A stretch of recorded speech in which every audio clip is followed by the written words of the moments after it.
Assalamualaikum warahmatullahi wabarakatuh. Video kali ini kita akan mengisahkan sedikit tentang kisah Syekh Abdul Qadir Al-Jailani. Hidup Syekh Abdul Qadir Al-Jailani diwarnai kisah-kisah kesalehan serta karamahnya. Pembantu Syekh Al-Jailani, Abu Abdullah Muhammad bin Abdul Fattah Al-Harawi berkisah, "Saya membantu Syekh Abdul Qadir selama 40 tahun. Beliau sholat subuh dengan wudhu sholat isya. Jika beliau berhadas, segera berwudhu dan sholat sunat 2 rakaat. Setelah sholat isya, beliau berkhalwat dan tidak ada seorang pun yang dapat mengganggunya hingga terbit fajar.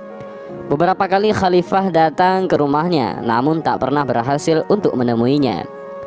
Pernyataan Ibnu Al-Fattah ini dikutip Imam Asy-Sya'rani dalam kitabnya yang berjudul Tabaqat Al-Kubra. Selanjutnya, Ibnu Al-Fattah menceritakan, "Saya pernah bermalam di rumah Syekh dan saya melihat ia salat sunat di awal malam dan berzikir hingga sepertiganya malam yang awal. Kemudian beliau salat dan membaca Al-Quran sampai habis sepertiganya malam yang kedua." Syekh Abdul Qadir Al-Jailani dikenal tidak mau mencari muka kepada kaum elit, baik kepada orang kaya ataupun para pembesar kerajaan.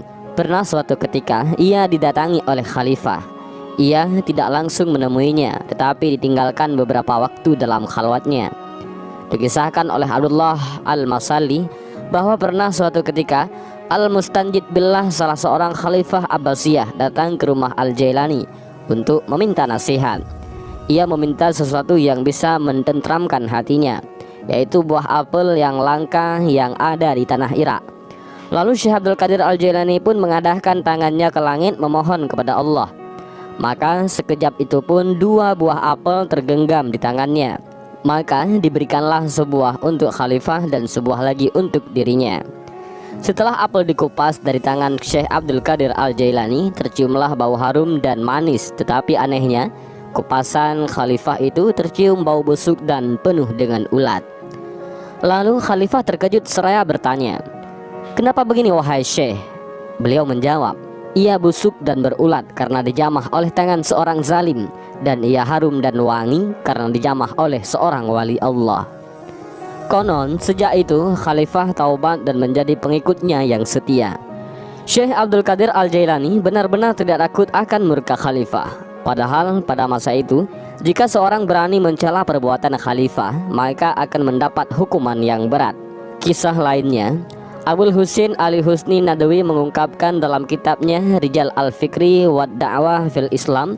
Dalam kitab ini beliau menceritakan ketika Khalifah Al-Muqtadi li Amrillah mengangkat Abu Al-Wafa' Yahya bin Sa'id bin Yahya Al-Mudaffar untuk menjadi hakim ataupun qadhi. Maka Syekh Abdul Qadir Al-Jailani menyerang habis-habisan dalam ceramahnya, "Engkau menjadi penguasa atas kaum muslimin dengan cara yang zalim. Apa tanggung jawabmu di sisi akhirat kelak?" Maka khalifah pun mendadak menangis dan seketika itu juga Abu Al-Wafa' dipecatnya. Tentang karakteristiknya Syekh Abdul Qadir Al-Jailani yang mulia ini, Al-Jailani mendapat julukan yang sangat tinggi. Yusuf An-Nabhani dalam kitabnya Jami'u Karamat Aulia menyebutnya sebagai sultannya para wali ataupun sultanul aulia dan imamnya para sufi. Demikian pula Izzuddin bin Abdussalam dan Ibnu Taimiyah yang dinukil secara mutawatir mengatakan bahwa Al-Jailani mempunyai banyak karamah melebihi para wali di masanya. Karamah itu ada kalanya digunakan untuk sesuatu yang luar biasa yang terjadi pada diri seseorang yang saleh atau wali sebagai anugerah dari Allah Subhanahu wa taala untuk menunjukkan ketinggian kedudukan orang tersebut di sisi Allah sebagaimana mukjizat para nabi. Para pengikutnya meyakini karamah Syekh Abdul Qadir Al-Jailani yang terpenting adalah menghidupkan hati dan jiwa yang mati, menanamkan keimanan, menanamkan rasa takut kepada Allah Subhanahu wa taala serta menyalakan jiwa untuk berbakti kepada Allah. Secara metaforis disebutkan, Asy-Sya'rani mengatakan bahwa beliau tidak pernah dihinggapi lalat sebagaimana Rasulullah SAW karena kemuliaannya. Syekh Yusuf bin Ismail An-Nabhani dalam kitabnya berjudul Jami'u Karamat Aulia menyebutkan, pernah suatu ketika Syekh Abdul Qadir Al-Jailani sedang duduk dan hendak berwudu. Tiba-tiba ada burung mengotorinya, maka seketika itu juga burung itu mati. Melihat keadaan itu, Maka Syekh Abdul Qadir Al-Jailani cepat-cepat membersihkan pakaiannya dan kemudian pakaian itu disedekahkan kepada fakir miskin sebagai tebusan burung yang mati. Seraya ia berkata, seandainya aku berdosa karena burung ini, maka pakaianku inilah sebagai tebusannya. Ia juga menghidupkan burung dan ayam yang sudah mati.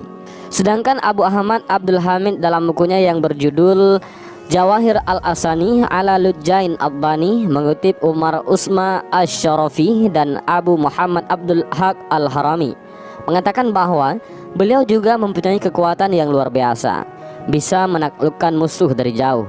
Dengan kekuatan batinnya, ia menangkap seseorang dari kejauhan. An-Nabhani masih dalam kitabnya yang berjudul Jami'ul Karamat Aulia mencontohkan tentang apa yang dikisahkan Saraj tentang Abu Al-Mudhaffar Al-Hasan. Al-Hasan adalah seorang pedagang besar Baghdad. Pada suatu ketika ia menghadap kepada Syekh Hamad Ad-Dabasi, seorang tokoh besar dan guru tarekat Al-Jailani, dengan maksud meminta restu agar dalam berniaga mendapat keselamatan dan keuntungan. Tetapi Syekh Hamad tidak memperkenankan karena akan ada bahaya maut dan perampok yang hendak menghabiskan barang dagangannya. Sepulang dari Syekh Hamad, pedagang tersebut bertemu Syekh Abdul Qadir Al-Jailani di tengah perjalanan. Maka diceritakanlah semua yang difatwakan oleh Syekh Hamad. Mendengar semua cerita itu, maka berkatalah Syekh Abdul Qadir Al-Jailani, berlayarlah tahun ini, pasti engkau selamat dan pulang dengan membawa keuntungan yang besar. Akulah yang bertanggung jawab atas segala risikonya. Beberapa saat kemudian, Abu Al-Mudhaffar pun berangkat menuju negeri Syam ataupun Syria. Ternyata sampai di sana dagangannya laris berlaku 1000 dinar. Kemudian ia menuju Halab, dan dikala ia beristirahat, uang dagangannya tertinggal sampai semalaman. Dalam tidurnya, ia bermimpi bahwa ia dan kafilah lainnya dirampok oleh kawanan penjahat dan dibunuhnya. Setelah bangun, maka di lehernya terdapat bekas darah dan masih terasa sakitnya gorokan pisau. Barulah kemudian ia ingat uangnya yang tertinggal di tempat ia berhajat. Maka segeralah ia mencarinya dan ternyata masih utuh uangnya itu. Dan riang gembira ia kembali menuju ke Baghdad. Sesampainya di sana, ia berkata dalam hatinya, apakah ia harus menemui Syekh Ad-Dabbas dulu karena yang paling tua, atau Al-Jailani yang cocok fatwanya? Tetapi tiba-tiba ia bertemu dengan Ad-Dabbas di pasar Sultan. Kemudian Ad-Dabbas berkata, temuilah dulu Al-Jailani karena ia kekasih Tuhan yang mendoakanmu sampai 17 kali, sehingga bahaya maut yang semestinya menimpa dirimu benar-benar hanya engkau temui di dalam mimpi saja. Begitu pula hartamu yang hilang sementara karena kelupaanmu. Lalu Abu Al-Mudhaffar menemui Syekh Abdul Qadir Al-Jailani. Sebelum ia, maksudnya adalah Al-Mudhaffar, mengutarakan segala sesuatunya, tiba-tiba Al-Jailani sudah mendahului pembicaraannya. Ia berkata, Ad-Dabbas mengatakan kepadamu bahwa aku mendoakanmu 17 kali. Demi Tuhan, sungguh aku mendoakanmu sampai 70 kali hingga kau selamat dari bahaya. Dan demikianlah beberapa di antara karamah Syekh Abdul Qadir Al-Jailani. Cerita ini memang sulit untuk ditelaah secara rasional, tetapi banyak yang meyakini kebenarannya. Karamah memang masalah yang sublim dan luar biasa. Al-Quran memperkenalkan 3 bentuk perbuatan yang luar biasa, yaitu mukjizat, karamah, waqi'iyah, dan sihir. Mukjizat secara sederhana biasa diartikan sebagai perbuatan luar biasa yang muncul dari diri seseorang nabi ataupun rasul. Selain nabi dan rasul, tidak ada orang yang mampu mengakses keajaiban ini. Karamah biasa diartikan perbuatan luar biasa yang muncul dari diri seseorang wali ataupun kekasih Tuhan. Waqi'iyah hampir sama dengan karamah, hanya lebih banyak tampil dalam bentuk pengetahuan kejadian masa akan datang yang belum terjadi. Sedangkan sihir adalah juga perbuatan yang luar biasa yang muncul dari diri seseorang yang belajar dan terus berusaha memahirkan diri di dalam mengamalkan keterampilan supernatural itu. Mukjizat, karamah, dan waqi'iyah hanya bisa diakses oleh orang-orang yang secara konsisten membersihkan diri lahir dan batin, yang melakukan pengabdian tulus di dalam pembinaan masyarakat. Ciri-ciri orang yang mendapatkan karamah: tidak pernah memperkenalkan diri dengan mendemonstrasikan kelebihan yang dianugerahkan Tuhan kepadanya. Apalagi mereka tidak pernah terlintas dalam pikirannya untuk mengomersialkan kelebihan yang Tuhan berikan kepadanya. Bahkan Banyak orang yang sesungguhnya mendapat karunia berupa karamah tetapi tidak pernah mau memperkenalkan diri ke dalam masyarakat. Syekh Abdul Qadir Al-Jailani memiliki kisah-kisah unik sejak remaja. Diriwayatkan bahwa menjelang keberangkatannya menuntut ilmu ke negeri Baghdad, ibunya membekali 80 keping uang emas yang dijahit dalam saku bajunya. Uang itu adalah harta warisan dari almarhum ayahnya. Dikala hendak berangkat, ibunya berpesan agar Al-Jailani tidak berdusta dalam keadaan bagaimanapun. Ia mematuhi nasihat ibunya. Berangkatlah ia. Begitu sampai di Hamadan, ia mendapat ujian dan cobaan. Segerombolan perampok menghampirinya. Syekh Abdul Qadir Al-Jailani tidak nampak berharta kala itu, sebab penampilannya yang sangat sederhana dan miskin. Tetapi salah seorang perampok itu menanyakan uang kepadanya. Al-Jailani pun mengaku bahwa uang dari ibunya sebesar 80 keping. Lalu sang perampok keheranan melihat kejujurannya. Kepada perampok itu, Syekh Abdul Qadir Al-Jailani mengisahkan akan pesan ibunya, bahwa ia tidak boleh berdusta dalam keadaan bagaimanapun, dan ditambahkannya, jika ia berdusta, upaya untuk menuntut ilmu tidak ada artinya. Mendengar kejujuran Al-Jailani itu, konon gerombolan perampok itu tersungkur jatuh di kaki Al-Jailani. Dan diceritakan bahwa pemimpin perampok itulah muridnya yang pertama kali. Selama belajar di Baghdad, beliau selalu prihatin dan menahan derita dengan tabah. Berkat kejujuran dan kesalehannya, beliau cepat menerima dan menguasai ilmu dari para gurunya. Beliau terbukti sebagai ahli hukum pada masanya. Syekh Abdul Qadir Al-Jailani banyak menekuni literatur. Misalnya ilmu tafsir, ilmu hadis, ilmu khilaf, ataupun ilmu yang berhubungan dengan perselisihan para ulama. Ilmu usul, kalam dan fikih, ilmu nahu, ilmu tajwid, ilmu saraf, ilmu urud, dan ilmu balaghah, ilmu mantik, dan ilmu tasawuf. Di samping ahli hukum ataupun ahli hukum fikih, beliau juga seorang sastrawan. Ini bisa dibuktikan lewat karya-karyanya, misalnya Futuh Al-Ghaib, Fatah Ar-Rabbani, dan Qasidah Al-Ghawsiyah yang terhimpun dalam wacana-wacana. Di masa belajar, beliau gemar mujahadah, sering berpuasa dan tidak mau meminta makanan kepada seseorang meski beliau berhari-hari tanpa makan.